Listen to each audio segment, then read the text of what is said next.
제가 애니메이션 때문에 이제 시간을 썼는데 애니메이션 안에 트랜지션이 들어있다 보니까 여기 시간이 있는데 뭐하러 굳이 쓰느냐라고 해석을 하셔서 오해를 어, 생기게 만든 것 같아요. 근데 애니메이션이 원래 쓸 때 우리가 어떻게 써요? 그냥 이거는 이제 움직임 때문에 제가 이렇게 쓰기는 했지만 여기서 트랜지션이 중요한 게 아니라 사실 어떤 내용의 변화 이런 것들을 사용할 때 많이 사용을 하잖아요. 그러니까 마진 레프트, 마진 탑 이런 게 중요한 게 아니라 안에 들어있는 어떤 형태의 뭐 글씨 크기라든가 색깔 변화라든가 다양한 여러 가지 내용들을 처리할 때 많이 만들어내죠.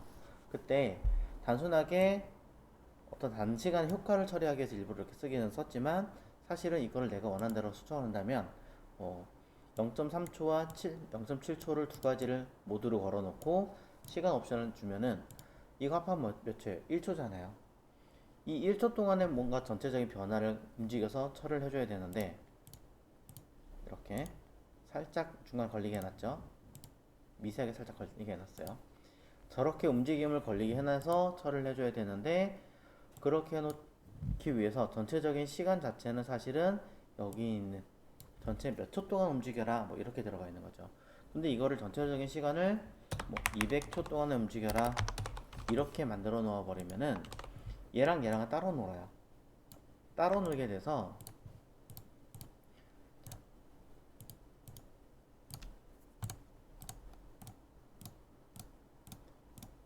보이는지 모르겠는데 이 움직임이 거의 0.2초 동안에 모든 걸 다 한꺼번에 수행할 수 있는 개념처럼 잡아버리게 됩니다. 즉 엄밀히 말하면 트랜지션이라고 하는 기법을 넣지 않으면 0초에서부터 마진 레프트까지 들어가는 이 전체적인 시간이 여기 있는 애니메이션에 들어가는 시간 안에 모든 게 다 처리가 해결을 해버려요. 즉 이렇게 시간 타임을 나눠주셔야 여러분이 원하시는 어떤 기법 사이에서 처리가 됩니다. 이전이든 다음이든 간에. 자, 어디니? 여기는 자꾸 딴 데서 쓰고 있네요. 그래서 그 전체적인 흐름을 잡아주기 위해서는 따로따로 신경 쓴다라고 보시는 게 맞고요. 물론 뭐 지금 같은 경우는 애초에 그냥 단순하게 시간이기 때문에 여기서 어차피 흘러가는 라인 자체는 시간이기 때문에 그럼 어차피 트랜지션도 시간인데 굳이 따를 필요가 있느냐라고 한다면은 없어도 되지만 이걸 0으로 만들어 버리면 이것도 아니 아니다. 애니메이션 전체적인 시간을 0초 동안 움직여라 라고 해버리면 그것도 이상하잖아요. 해석상으로는. 그렇기 때문에 보이시나요? 이렇게 여기서 되게 이상하게 바뀌어버리는 문제가 있기 때문에 그 시간을 애니메이션이 전체적으로 움직이는 시간만큼을 그냥 한 번 더 잡아줬다 이렇게만 이해하시면 됩니다. 안 그러면은 원래 이거 제대로 하려면 어떻게 되느냐, 트랜지션이 안 들어가고요. 트랜지션이 안 들어가고 여기서부터 마진 레프트를 0%만큼 움직이는 거를 애니메이션 움직여라 이렇게 해주면 원래 애니메이션이 먹어요. 원래는 먹어요. 근데 문제는 뭐예요? 그 다음에 내용이 좀 어색해질 수는 있겠죠. 그러니까 그런 것 때문에라도 그냥 일부러 한 번 더 트랜지션과 내용으로 잡아서 처리해 놓은 것밖에 없습니다. 뭐 이제 그거 처리하거나 작업하시는 거는 여러분들의 자유니까 알아서 잘 해결을 하십시오. 자, 그렇게 얘기를 드릴 수 있고요. 자, 그 다음에 추가적인 작업을 좀 하자면은 요런 거 사실 수정할 게 되게 많아요. 수정할 게 되게 많지만 일단 몇 가지만 체크를 좀 해볼게요. 자, 셋 체크라고 하는 아이는 단순하게 제가 뭘 했습니까? 안에 들어가는 아이의 버튼의 기능이 다음인지 이전인지에 대한 어떤 내용을 처리하기 위해서 만들어준 옵션이에요. 단순하게. 자, 그 옵션을 가지고 사용하려고 만들어 놓은 아이인데 엄밀히 말하면 이 옵션에 들어가는 아이는 유즈 이펙트의 변화를 감지한 건 얘도 있고 얘도 있고 두 개가 동시에 같이 변화에 대한 감지를 체크하면은 뭔가 이상할 것 같아요. 그래서 실제로 변화에 대한 감지와 렌더링을 다시 하는 거는 이곳 럼에서만 다시 렌더링을 하면 될 것 같고, 기존에 했던 이 아이는 그냥 값만 바꿔주면 될 것 같습니다. 값이 바뀌어서 렌더링이 다시 딱 됐을 때 그 값을 인지만 되면 되지 않느냐라는 거죠. 자, 무슨 말이에요? num이라고 하는 아이는 use state라고 하는 아이는, 그쵸? 이 set num이라는 아이가 설정이 되면, set num이라고 하는 아이가 설정이 되면 함수를 다시 실행을 하죠. 함수를 다시 실행하면서 n의 값을, num의 값을 바꿔서 처리를 하게 됩니다. 그러면 문제되는 게 뭡니까? 기본적으로 들어있던 어떤 옵션의 내용들이 전부 다 바뀌게 되는 거예요. 그때 동시에 얘도 변화를 일으켜놨기 때문에 다행히 문제는 없지만, 굳이 두 개를 모두 다시 두 번씩이나 렌더링을 거는 것보다는 하나만 렌더링 걸고 그때 변화되는 값만 인지하면 되겠죠. 굳이 렌더링을 안 해도 유지할 수 있는 아이. 자, 그게 뭐냐면 use ref예요. 자, use ref의 사용법이나 내용들은 굉장히 많기는 하지만 저는 일부러 여기서 이렇게 설명을 드릴게요. 우리가 함수의 슬라이드를 사용하고 있기 때문에. 다른, 자, use state는 값이 바뀌면 해당하는 변수를 변수에 따른 값이 재할당하기 위해, 자, 렌더링을 다시 하죠.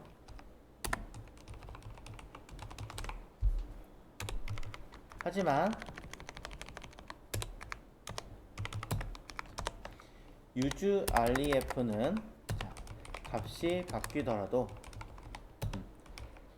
렌더링을 다시 하지 않습니다. 다시 렌더링 하지 않아요. 그냥 단순하게 값만 가지고 있습니다. 쉽게 말하자면 이런 개념이랑 똑같습니다. const box는 객체하고 여기다가 count 0이다. 그럼 전 여기다가 box.count는 10이다 할 때 이렇게 처리한다고 해서 새로 고침이 돼요, 안 돼요?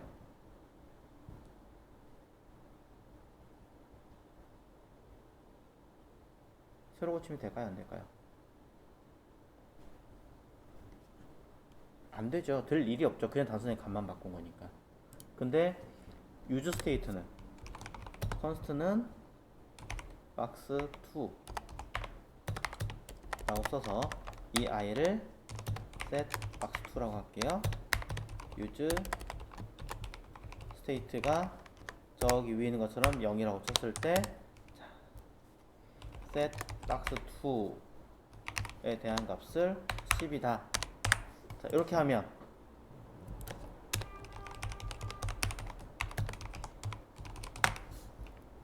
이런 식으로 여기서 콘솔 로그 box2 하면 새로 고침이 된다는 거예요. 네.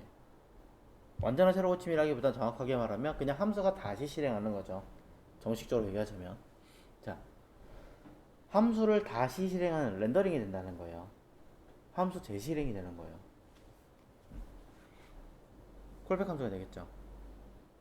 자, 그래서 이거에 의해서 안에 들어있는 아이들은 죄다 동일한 함수 안에 들어있으니까, 이 메인이라는 함수 안에 죄다 다 들어있다 보니까 뭐가 되는 게 문제가 되는 거예요.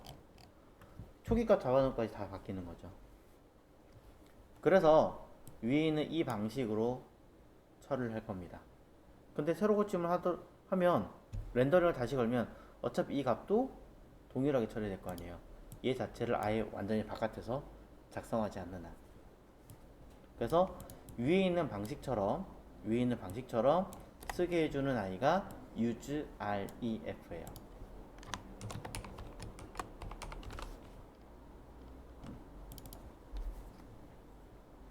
자, use ref 안에 들어있는 i는 아까 보신 것처럼 쉽게 말하자면 여기에 const box는 하고 count는 0 이라고 쓰고 여기 밑에서 내가 필요할 때마다 box.count는 10 이렇게 쓰는 거랑 같은 개념이에요.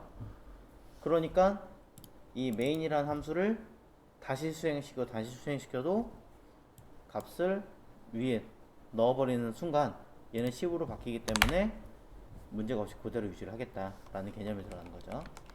자, 그래서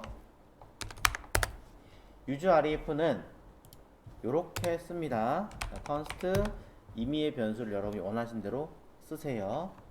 자, check ref라고 쓸게요. 그리고 뒤에다가는 use ref라고 사용합니다. 자, 여기 있는 체크 대신에 바로 위에 있는 체크 대신에 사용할 거기 때문에 자, 처음에 들어갈 체크에 들어갈 값을 next라고 썼듯이 동일하게 저는 이 값을 써줄 거예요. 자, 그럼 위에 거 필요 없겠지만 없으니 지울 건데 아직은 에러가 날 테니까 잠깐 살려놓고 자, 저는 체크 ref에 대한 값이 어떻게 뜨나 보겠습니다. 자, 요거를 콘솔 로그로 찍어 보도록 하죠.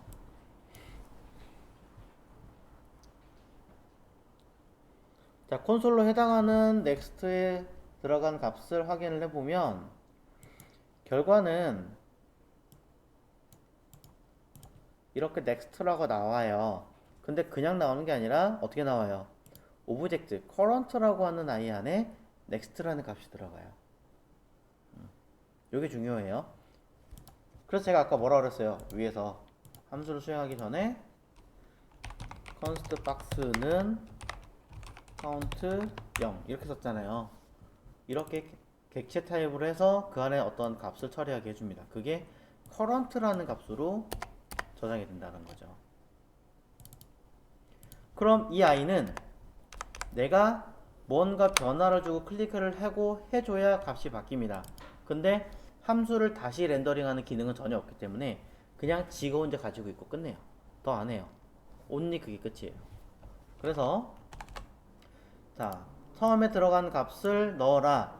이 얘기는 아까 얘기했다시피 그냥 단순하게 current는 next 이렇게 쓴 것밖에 없다라고 얘기 드렸습니다. 그러면은 체크 ref 안에는 current 값이 들어있으니 아래쪽에 있는 여기 next 슬라이드와 prev 슬라이드라고 하는 데이터를 처리하는 i를 가지고 자, 저는 뭘 하면 되겠습니까?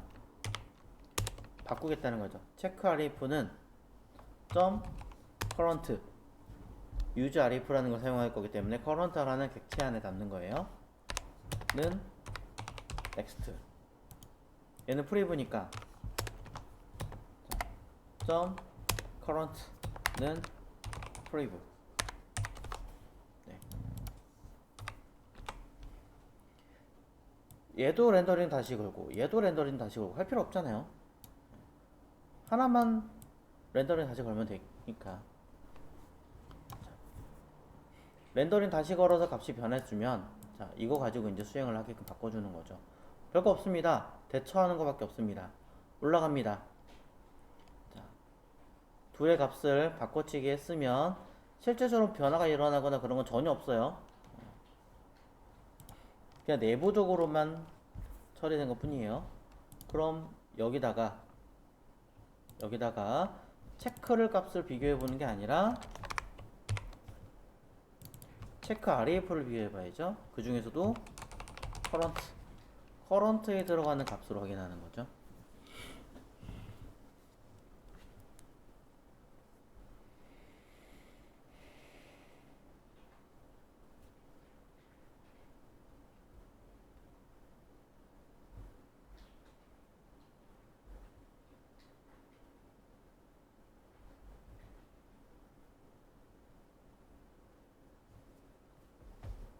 자, 그러면은 그냥 단순하게 num이라는 값이 변화했을 때 함수를 수행하게끔 그냥 해라 이거밖에 없어요. 그러니까 렌더링이 한번 딱 처리가 되면 그냥 바로 동작하게 해라. 그래서 결과는 똑같습니다. 다른 거 없습니다. 유즈 스테이트를 여러 번 사용해서 두 번, 세 번 변하는 것보다는 하나의 변화로 인해서 그냥 빠르게 나머지 값들을 굳이 변화를 일으킬 필요 없이 값만 가지고 수행하게끔 처리하게 해 놓은 아이가 UseREF입니다. 물론 쓰임새는 이것 말고도 꽤 많이 있겠죠.